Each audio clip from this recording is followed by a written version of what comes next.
Great. Hi. Well, welcome everyone. My name is Crystal Boyd. I was baptized here at Valley, and I'm excited to be back here today. We're going to talk a little bit about Native American heritage in Golden Valley and some of the projects that we have coming up through the church. So I think we can get the PowerPoint, and then we're all set. All right, so we're going to talk a little bit about our land acknowledgement update. And next, there's kind of two parts to the presentation. We'll do an overview. So the first half is kind of a broad overview of our land acknowledgement statement, but also a little bit about the Basset Creek Watershed, the Wakpadan Watershed. That's where we're located, and a little bit of the area history. So to give you that big picture, and then we'll get much more specific about the projects happening at Valley. And we'll have time for questions, so please think of some questions, and I'm happy to chat more. All right, next. So we'll start with our land acknowledgement statement. This is something that the task force at Valley has come up with, and we published it in October 2021. So I'll read that as a welcome statement. As a faith congregation, opening hearts, opening minds, and opening lives to God, Valley Community Presbyterian Church seeks to honor the important stories and lived experiences of its members and neighbors. VCPC sits on the ancestral and contemporary land of the Dakota, for whom the land holds historical, spiritual, political, and cultural significance. We acknowledge the ongoing injustices that we have committed against the Dakota people and pledge to interrupt this legacy. We will educate ourselves about Indigenous history and recognize, support, and advocate for our Native neighbors. And there are some words here in bold. That emphasis is my own. It's a way for us to think about places we might connect or we might have questions later. So those are just some pieces to pull out and we can talk about. And so that's our land acknowledgement statement. So thank you for being with us. Next. So we'll talk about the Wakpadan or Basset Creek Watershed. And I like this map because it shows the area in a holistic way, right? This is the whole watershed outlined in blue here. And next. This is really different from how people might think about our landscape today. So you can see that Golden Valley is outlined here in some really sharp lines, right? North-south, east-west lines. It's very blocky. And that really represents two different ways of thinking about a landscape, right? There's a watershed, ecologically, how is it pulled together? And then more of a political, settler-based mindset, right? This is based on homesteads from the mid-1800s. 40-acre homesteads, very linear. And so next, we can see that the watershed actually covers 9 cities. Golden Valley is just one of them, and a lot of the watershed goes through Golden Valley. It also touches Plymouth, Medicine Lake, Minnetonka, New Hope, Crystal, Robbinsdale, St. Louis Park, and Minneapolis. So what we think of as 9 separate places really is pulled together as one watershed. Next. And to help us get oriented, here's where we are. So this is Valley, this yellow dot here, kind of up in the northwest corner of Golden Valley. And next, we have over to the west, that blue lake, that's Medicine Lake. And here's where Basset Creek exits Medicine Lake. It gets its start there and exits on the south side. And next, this arrow shows Basset Creek. So it kind of winds its way through Golden Valley, and I'll give you some landmarks that we would recognize today. But it's interesting to note that these landmarks are very modern, right? So Medicine Lake is the beginning, and Basset Creek exits, and it goes behind the Cub Foods and over by Bachman's. It's where it goes under Highway 55. Then it curves back up, kind of by the Holiday or Jersey Mike's Subs, goes back under Highway 55, through the Golden Valley Country Club, up to the northern part of Golden Valley, where we are here, and it crosses under Highway 100. There's a park just 3 blocks south of us, and that's where Basset Creek goes back under the Highway 100. And it kind of winds its way through the eastern half of Golden Valley, and then back down to Highway 55, where there's Worth Lake. If you're ever driving east on Highway 55 into Minneapolis, and there's that big body of water, sometimes there's the Loch Ness Monster in it. That's where Basset Creek reconnects and then goes through Minneapolis. And it's kind of interesting because it goes, let's do the next one, Sheila. So right here, it goes a little bit off my map, but here in Minneapolis, Basset Creek gets routed underground. It's been actually routed underground, and then it connects to the Mississippi River You might know where the Plymouth Avenue Bridge is or the Star Tribune building. That's where the outlet is into the Mississippi River. And so that's the journey of Hahawakpadan, or Basset Creek. Next. So now that we've kind of oriented ourselves in space, let's orient ourselves in language. So we're familiar with the term Mississippi River, and in the Dakota language, it's called Hahawakpa, which means Falls River. Falls River. And next, we're today familiar with the term Basset Creek, but in the Dakota language, it's Hahawakpadan, so Falls Creek, or Little River, Falls Little River. And so these are connected, and I think this is interesting because Basset Creek, or Hahawakpadan, connects with the Mississippi River right above the falls. So if people were traveling here to the falls, they might get to the falls through Hahawakpadan. And so there's a connection in language. No, this is perfect. Nope, I love it. So we'll talk a little bit about the people also. So this area is the traditional homelands of the Dakota people, and they probably used this area as part of their rhythmic circle of seasons. They traveled around, moving to different areas, using different resources depending on the time of year. And we think that Golden Valley, because much of it is sort of a low, swampy area, it was probably better in the winter. They could hunt really well here, but in the spring, like a day like today, it's pretty muddy. So they might be moving on to other places to do maple sugaring or to look for other resources. And next, so it's the traditional homelands, but in the mid-1800s, white people start to move to what is now Minnesota. In the 1830s, there were two brothers. You might have heard of them. They were Presbyterian missionaries, Gideon and Samuel Pond. So they pop up in early Minnesota history quite a bit. And in 1834, Samuel Pond drew this map. And I'll point out a couple things. So right here in the upper left corner, it's labeled Lake Calhoun, or Bide Makaska. And there's a little dotted path that says Indian Path up to a brook. There's some trees and it says brook. And you can see that that brook connects to the Mississippi River right above St. Anthony Falls. So what do you think that brook is? Basset Creek, or Hahawakpadan. So the next one. So this little line here, I think, is Hahawakpadan. I should do some more research to confirm, but I think that's amazing that we have some written documentation as early as the 1830s. Minnesota isn't even a state at that point, so this is really early in our history. But it's also an interesting connection between this traditional time period and as white people start to move in and make their own connections, how they're thinking about the area. And next. So also to orient ourselves a little bit with language, the preferred term today is the Dakota people, but you might have heard them called the Sioux or the Santee Sioux in the past. So those are referring to the same groups of people. And next. There's also the Anishinaabe people.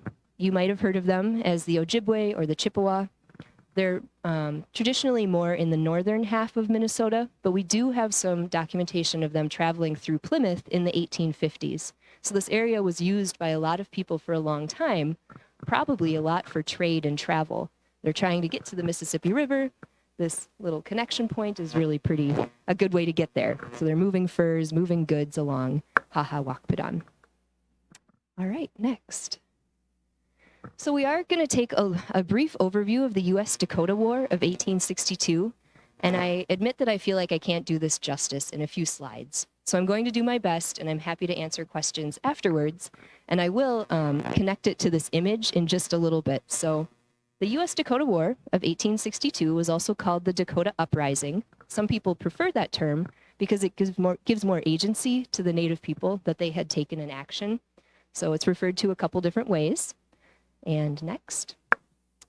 It occurred in southwestern Minnesota, if you think like the New Ulm area and then stretching over to Mankato. So this war took place there.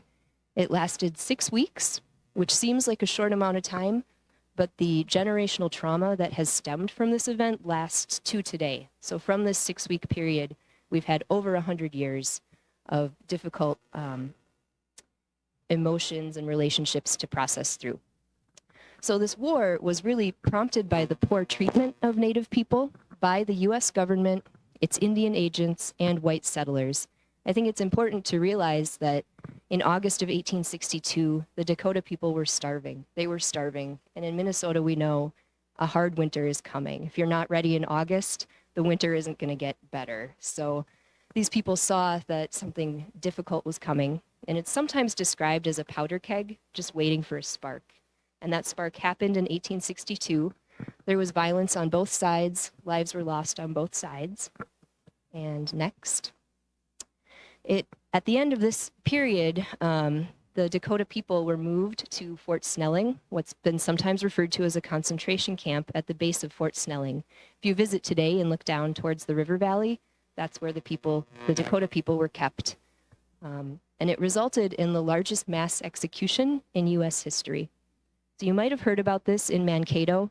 They built a large scaffold, a big wooden scaffold, and there were 38 people who were hung at one time. They murdered 38 Dakota people at one time. And there's an additional 2 that were killed later. And this has, like I said, created generational trauma, not just for those people at that event, but for their families who were exiled from Minnesota. It was illegal to be a Dakota person in Minnesota after this event, and for many, many years, up until recently, really. So the Dakota were moved out of Minnesota. They did start to come back in the 1880s, even though it was very dangerous to be a Dakota person here. But Dakota people have always been here. Some stayed through that time period, but it was a difficult history. And so for the next slide, there has been a lot of great effort towards healing, thinking about the past. How do people today consider this as part of their history and heritage? So here's where this image, Spirit Car, it's a book, Spirit Car, Journey to a Dakota Past. And it was written by Diane Wilson, who grew up in Golden Valley. I didn't know that until recently, but Diane is a Dakota author.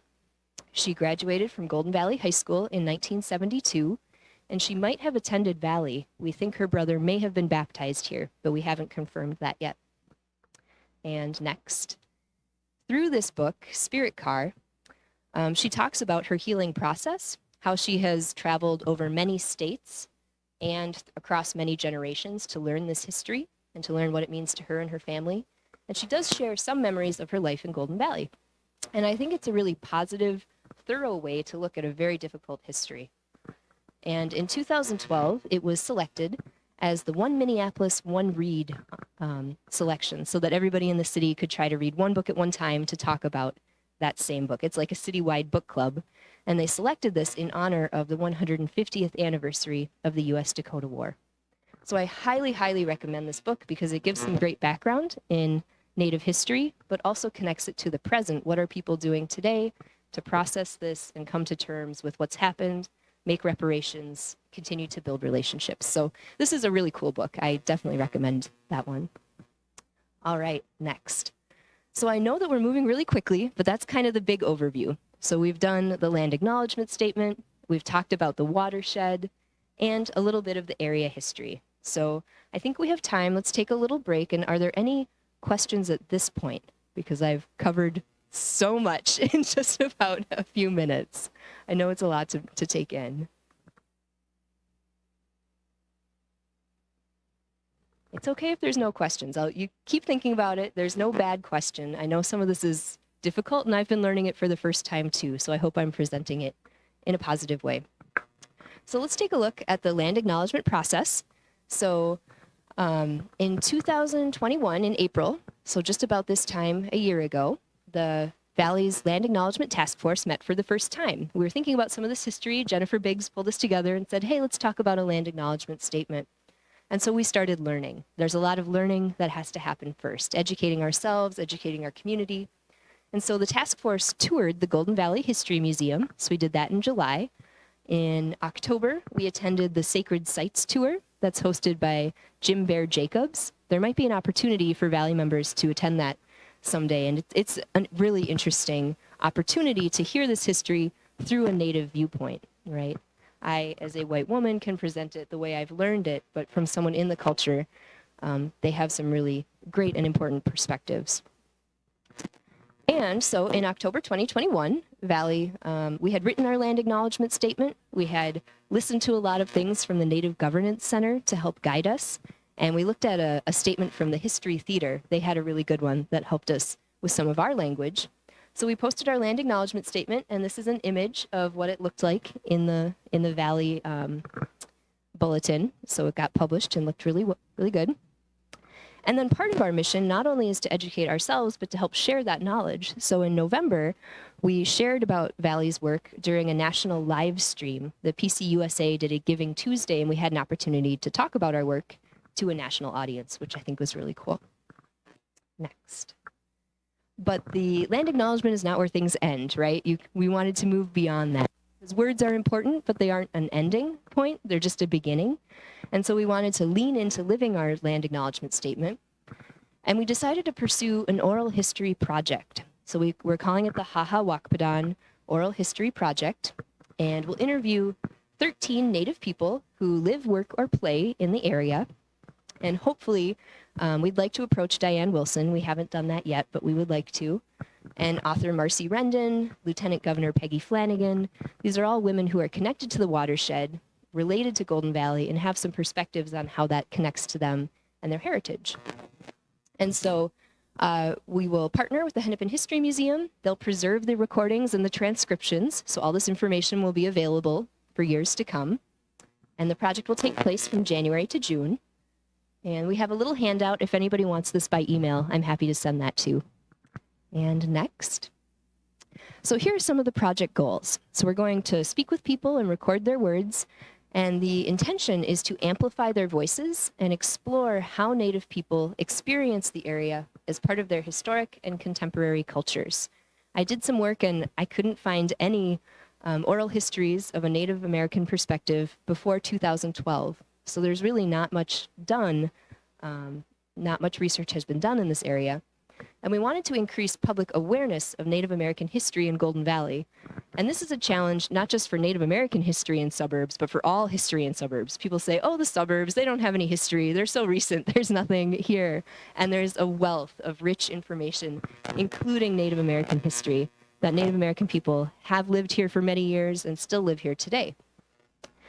And part of the reason it's important to record these viewpoints is that we can diversify some of the other things that happen in a history realm, like education, research, writing a historic context study.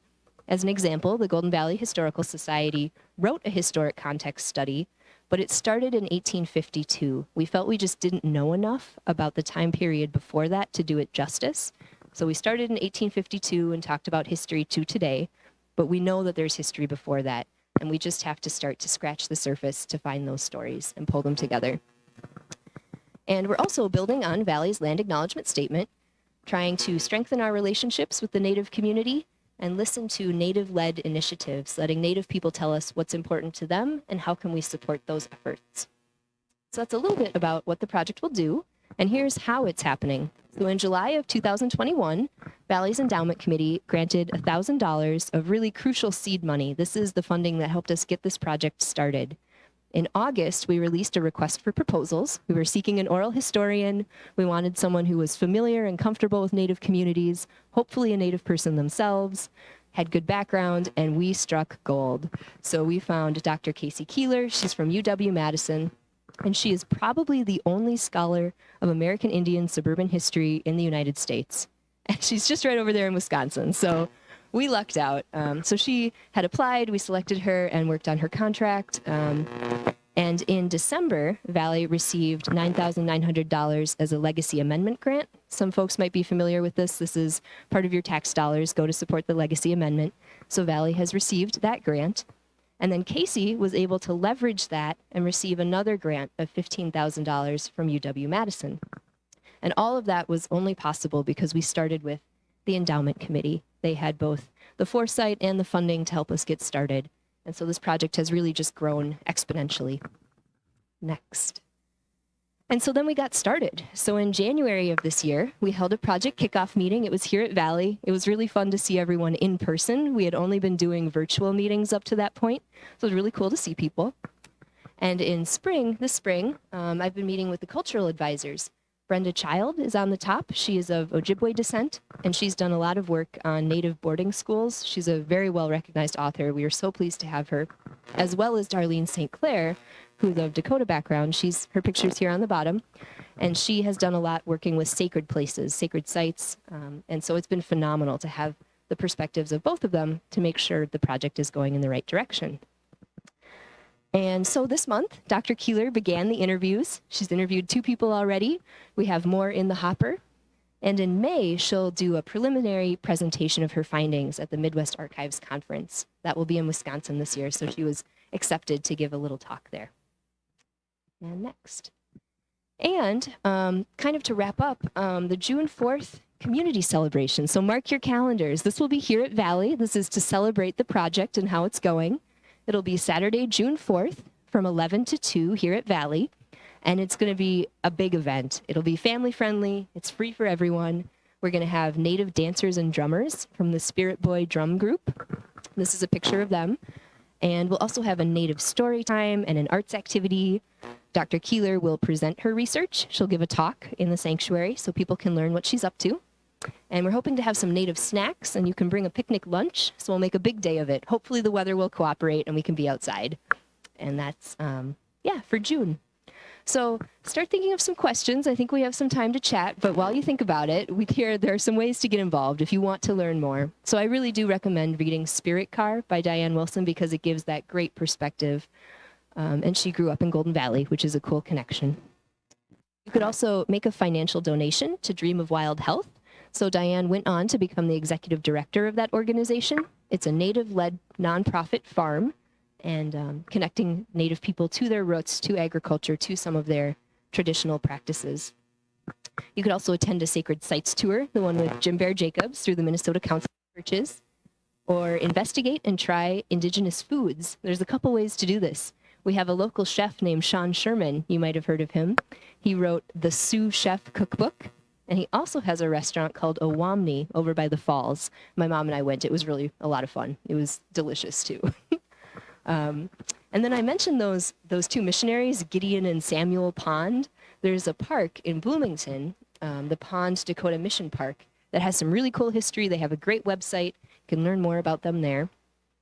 And of course, you can always support Native people with your own pocketbook. So support Native-owned businesses like Birch Bark Books and Native Arts, All My Relations Arts Gallery, or Gatherings Cafe, and that's just a few. There are many more around town. And so with that, I think we've reached the end, and I'm happy to answer any questions. Yes?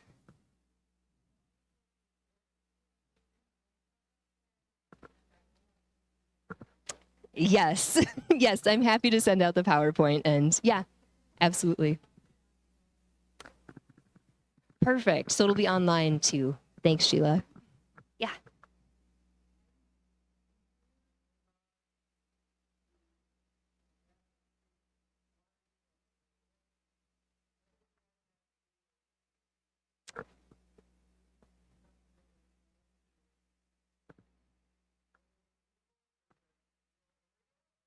Yeah. Yeah. We could, if we wanted to go back to the watershed.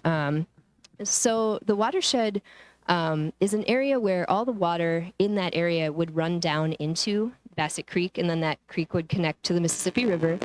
And the reason that's important is that Native people don't think about the landscape in hard lines. You know, Golden Valley's lines are geopolitical boundaries that were created in the 1800s. So they recognize watersheds. They're thinking more broadly about the way that these areas are connected.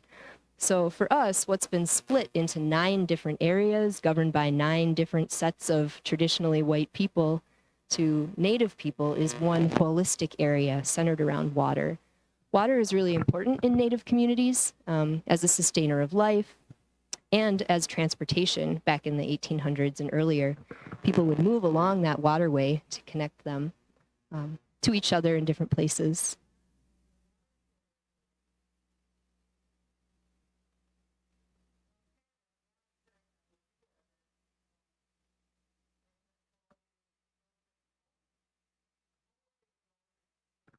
Mm-hmm.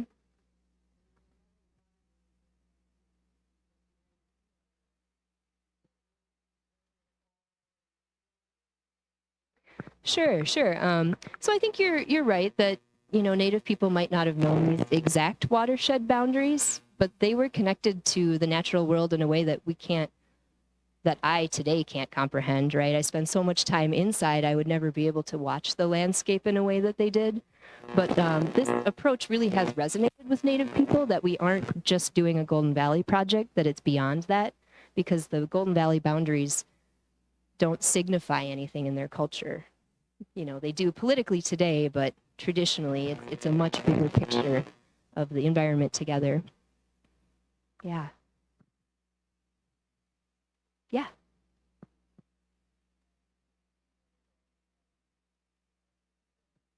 Yeah, great question. So this budget is mostly to pay for Dr. Keeler to interview these 13 people.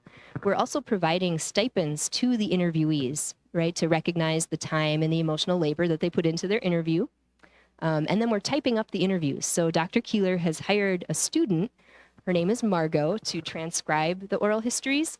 And small world, Margot actually grew up in Golden Valley, so she has a connection even though she's attending UW-Madison, and she has Native heritage as well. So it's like the whole project is coming together in ways we couldn't have ever foreseen. And a couple other things. So we're also using some of the funding from Dr. Keeler's grant to support the June 4th event. So the Native drummers, the Native storyteller, the food, all of that is supported as part of a community celebration grant. Yeah.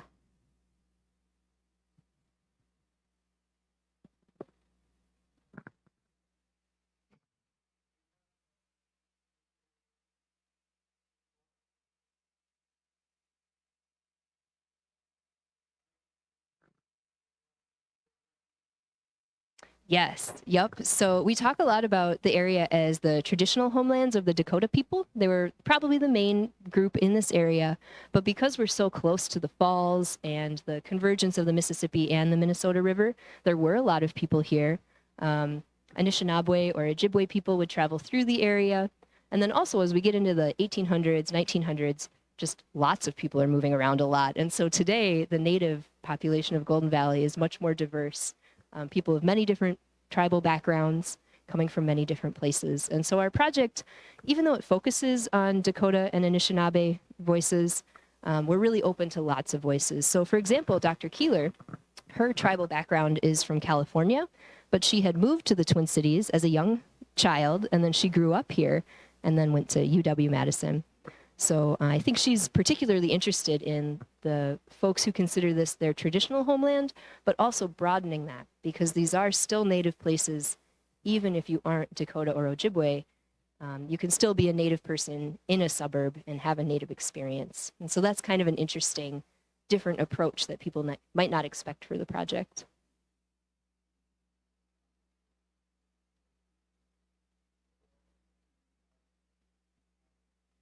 Yeah, I think mostly we found a pretty good split of Dakota and Ojibwe people. We're also trying to balance between gender, between ages, and also kind of between their, what you might call professional interests or background. So we're looking for politicians, scientists, artists, authors.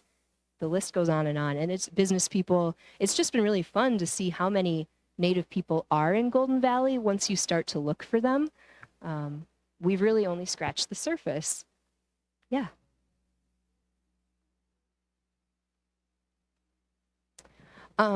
So Dr. Keeler is looking to interview the people. So we've kind of given her a list of folks we think would be good candidates for an interview. And then she's also seeking more people who might be interested. But 13 interviews goes really quickly. It sounds like a lot, but you can get more people interested than you have the funds and time to respectfully accommodate. And so we really do hope to grow this project. Currently it's capped at 13, but I know there's many more than that who would love to participate. Did I answer that question, Dave? Good. Yeah.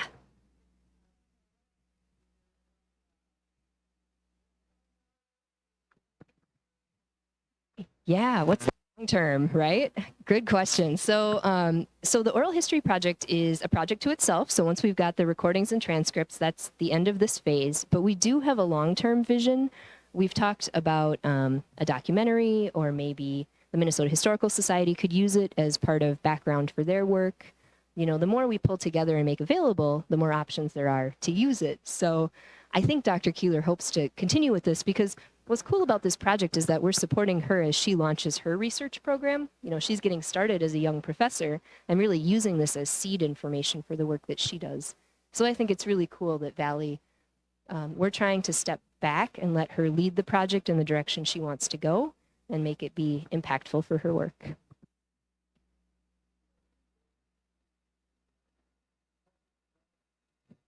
Yeah, yep. So they'll all be recorded, and the recordings go to the Hennepin History Museum, and the transcriptions go to the Hennepin History Museum. We'll have a copy of the transcripts here at Valley and also the Golden Valley Historical Society. We're trying to think about how to share them online. So that's the best way to share information because you have such an accessible audience, right? You're not capped to people must visit you physically. You're not restricted by hours.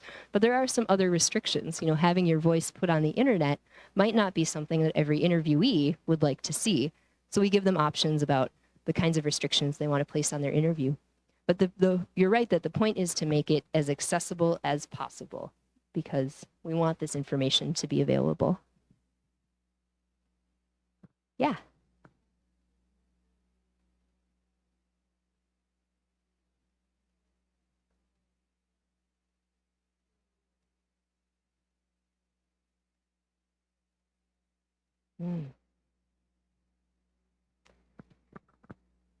Yeah, absolutely. And I'll speak to this, recognizing first that I'm a white lady and would probably answer this question different than a Native person themselves. But the thing that comes to mind immediately is you might remember a couple years back at the Walker Art Center, there was an installation that the artist had incorporated pieces of scaffold. He was referencing different scaffolds, and he referenced the hanging at Mankato, but he hadn't consulted with Native people, and the Walker Art Center didn't think to consult with Native people, and that really was inappropriate. They really should have connected with Native people and said, how do you feel about this? Can we talk about this? Is this something you would like to see? And they didn't do that, and that raised a lot of concern in the community and frustration because over and over museums have inappropriately approached Native culture, and the Walker really, in my opinion, should have known better and prevented that. So that's just one way that Native history wasn't treated with the respect that that it definitely should have had. I'm trying to think about other ways. So there is a march that happens annually. You know, this history is so hard to talk about, but the hanging happened at Christmas time, and white people showed up as if it were a special event, almost a celebration, to watch this execution. And so at Christmas time, Native people reenact that journey from Mankato up to Fort Snelling, and they make that ride. Actually, I think that's in November. I hope I'm not getting this wrong, but I think you're right. Thanks, Sheila. But as a way to honor the difficult history that happened, yep, that's right. I think it was the Native. So there were a lot of the men were concentrated in Mankato, and a lot of the women and children were moved up to the concentration camp at Fort Snelling. And I think that's what happened in November. The women and children and some of the older men were moved up. Right, they walked, and there's a lot of really difficult history through the Henderson area. One thing that I read in Spirit Car is that along the way, a woman was carrying a child, and a white woman, I'm going to cry, it's so impactful, but a white woman snatched that baby and dashed it on the ground and killed it. And I'm sorry, and Diane said that the burial of that baby was probably the last traditional burial in Minnesota because the people were exiled from Minnesota after that. And I think that is the saddest thing. So I will try to get a hold of myself. I'm sorry, but that's the kind of history that happened in Minnesota. It's not somewhere else. It's not far away. And it's really not that far back in time.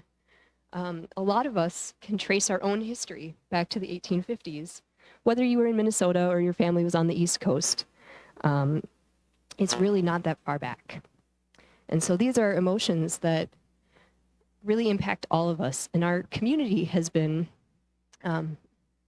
less rich because of that. So I do a lot of work with the Golden Valley Historical Society. And we have a whole slew of yearbooks. The Golden Valley High School was around from 1959 to 1980. And Golden Valley, traditionally, looking at the demographics, has been a very white place. And if you look back at those yearbooks, it is white face after white face. And that's not an accident. That happened purposefully as a result of history over time. And that made our community less diverse, less rich, with fewer viewpoints, and less resilient. There are physical, real impacts of this history. And so I am glad to see that there's a lot of work to try to bring this history back, even if it's difficult. How do we deal with it in a positive way? What does it mean for us today? And how can we all reach out cross-culturally to work together and do some positive projects? And I hope that that's what this project leads to. Better understanding, a better acknowledgement of past history, and a better support for Native projects going forward, listening to Native voices, letting them guide us. One of the questions in the oral history interviews is, what do you think of land acknowledgement statements? And we'll get some really interesting answers, because people, I think, might recognize that words are good, but not enough. And we're hoping that they'll give us some guidance on the next steps that they would like to see. Because it's very easy for me to have an idea, right? I think this is a great idea. Let's all move in this direction. But is that what the community really wants? Is that what they're looking to have happen? So it's an opportunity for us to step back, listen, and support in a positive way.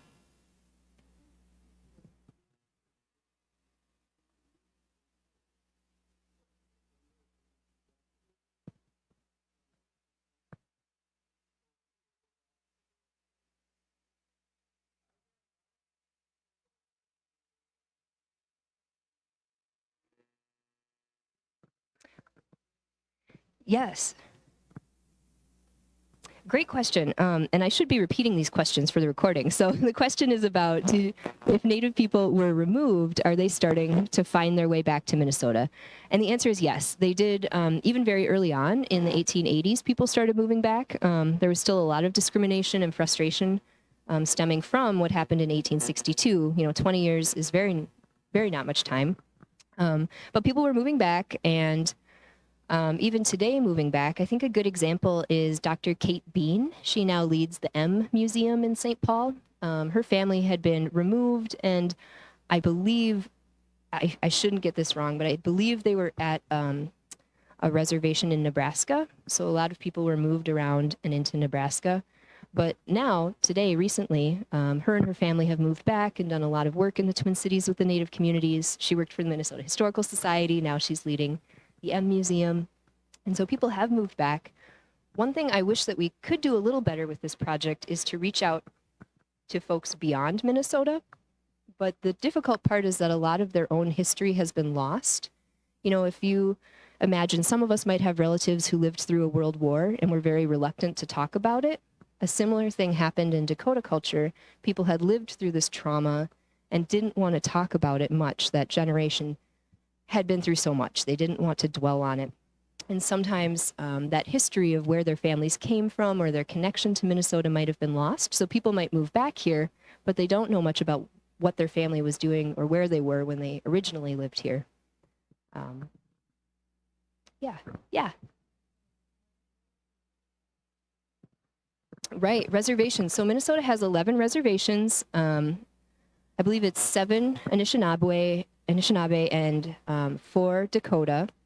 There are 2 along the Minnesota River Valley, and some of those, let me see if I get my history right. So in 1851, the Treaty of Traverse de Sioux was signed, and that removed people from this area and placed them along the Minnesota River Valley. And there were two spots there, the upper and lower Sioux reservations. And the difficult thing is that they were confined to, I think it was 10 or 20 miles on each side of the river. But for a culture that subsists on hunting and gathering, that's not a lot of land, right? They used to have this whole area, and now they're confined to a little strip along the river. And some of it was very rocky, not great for farming, so you couldn't farm, you couldn't do subsistence living. It was a very challenging place to be. So I think that was about 1851, 1852. I'm not sure about each of the other reservations, but that's let me think. There's some really good resources. The Minnesota Historical Society has published a couple really great books. Minnesota Makoche, I think, is a good one, and I can send a link for that too. But that would be a good place to go to get the full, thorough background. It's a really good question. Yeah, and Northern Lights. So the curriculum that I think all sixth graders in Minnesota have this consistent history curriculum, and that would be a really great place to look. Yeah.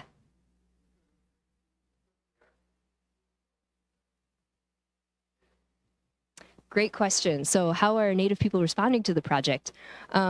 Enthusiastically. So we've done 2 interviews already. Jim Rock and Roxanne Gould live in Golden Valley and have been very gracious with their time and their connections, their interest. So they gave 2 great interviews already. So those are the positive things. Those are the active things I've heard back. I'll also share that sometimes you email someone and you don't hear back. And is that because your email didn't go through, like you have an old address, or because they're not interested? That could be, a gentle decline. So we're still kind of working through those early stages, but I think it's more that we need to become part of the community to gain that trust and have one person recommend us to the next. Making cold calls in any environment is tricky. Making cold calls across cultures can be even harder. So Dr. Keeler has done a really good job helping us make those connections, but I think we need maybe Roxanne and Jim to vouch for us, and then we can continue building this trust and gaining, just easier entry into people's sharing. And, sometimes they're difficult stories. If someone came to me and wanted me to talk about generational trauma and terrible history in my heritage, it's hard. You have to trust them. So we have to make sure we're trustworthy too. A good question.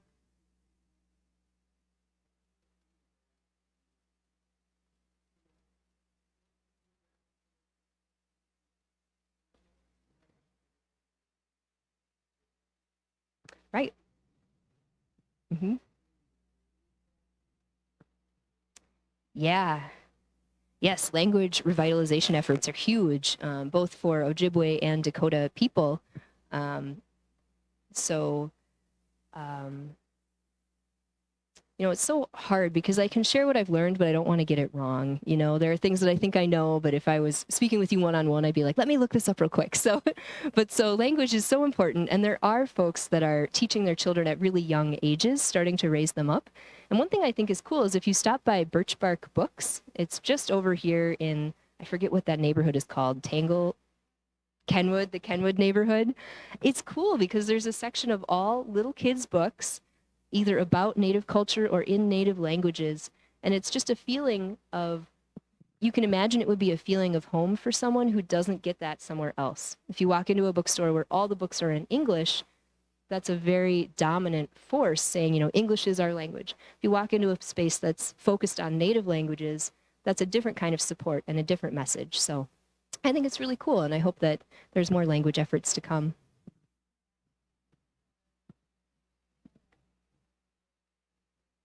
Nice. So the school systems are starting to get Dakota and Anishinaabe included.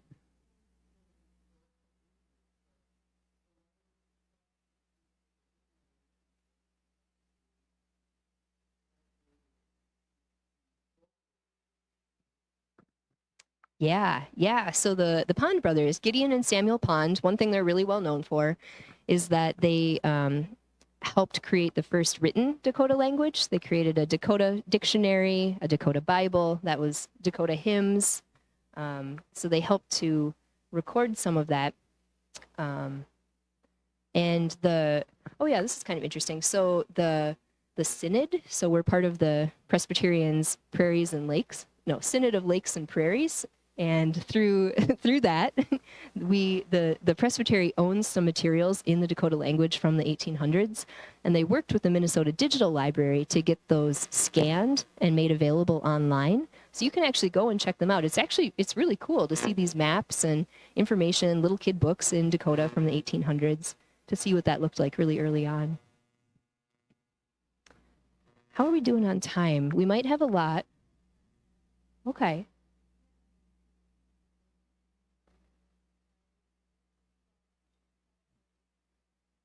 Yes. Yeah, we could talk a little bit about places to go. So like Sheila said, the Minnesota Historical Society has an amazing wealth of resources about Dakota language, about Ojibwe language, and lots of places to visit. So a couple places, if you're looking for a road trip this summer, the Mille Lacs Indian Museum, just up north, is a really great place to visit. The Treaty of Traverse des Sioux site is down near St. Peter, so that's a nice quick day trip south. And that talks about the place where this treaty was signed when Dakota people were moved west to that small reservation along the Minnesota River Valley. I don't, well, there are state parks over there, yeah, but I don't know exactly all of it.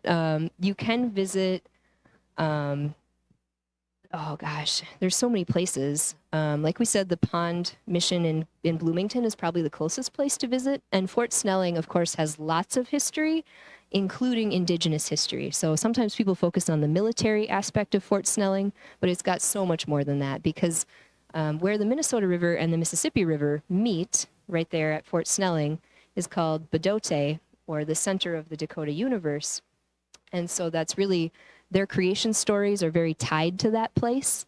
And you can get a great overview of that if you visit, it's called Hochokata Tea. It's down in Shakopee near the casino. They have their own museum and it's phenomenal. I definitely recommend a day trip down there. Yeah, lots of day trips and probably a million more that I'm not thinking of right now, but yeah.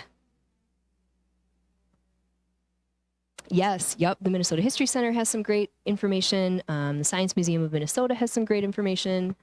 I have a friend who has Native background, and she says it's interesting about the Science Museum because she says, you know, my white ancestors, their information is at the Minnesota Historical Society, and my Native ancestors, some of their history is at the Science Museum. What makes that different? They're all people. They're all my relatives. How did that distinction get made? And so I think about that a lot. Science museums do struggle a little bit because STEM, like the sciences, are so clearly in their realm. But in the past, they expanded so far out. They also did anthropology, archaeology, human interest. And some of that, the way we consider those topics today is really changing. And so I would be really interested to hear some Native perspectives on what they think about the Science Museum. But they do a lot of cool work too, talking about the landscape. Yeah, the race exhibit at the Science Museum is really phenomenal, has traveled around nationwide.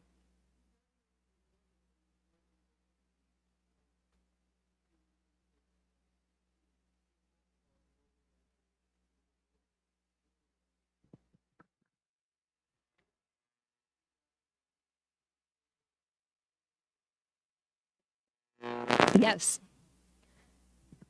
Yes, yeah. So Golden Valley has a lot of topography because it's so hilly and swampy. There's a lot of ups and downs in Golden Valley. And there were native trails that moved through the area. So people would use Basset Creek or Hahawakpadan as a means of travel, but also overland on trails.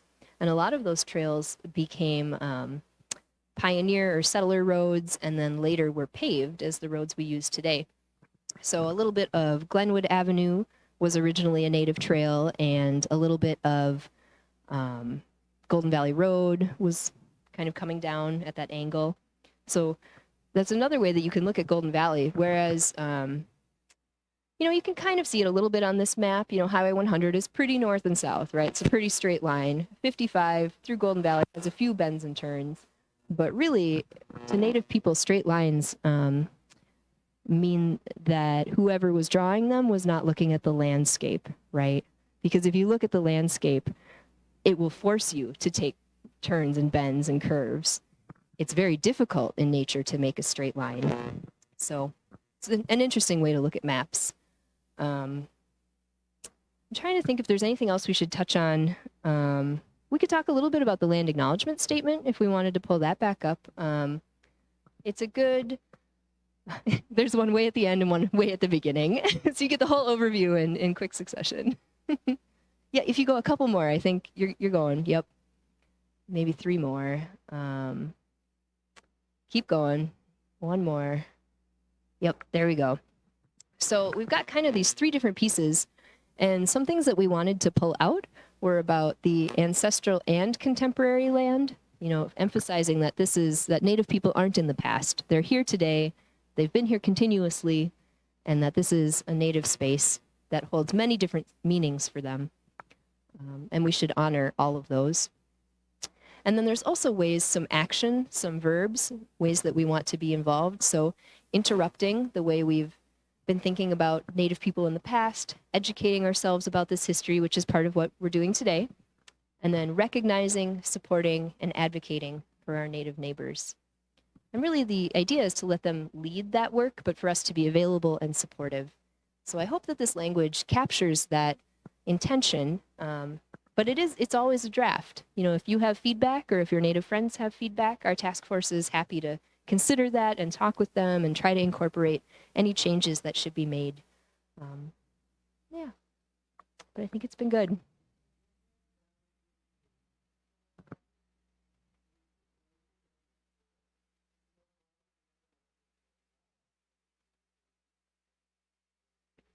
Mm-hmm. Yes. Yeah.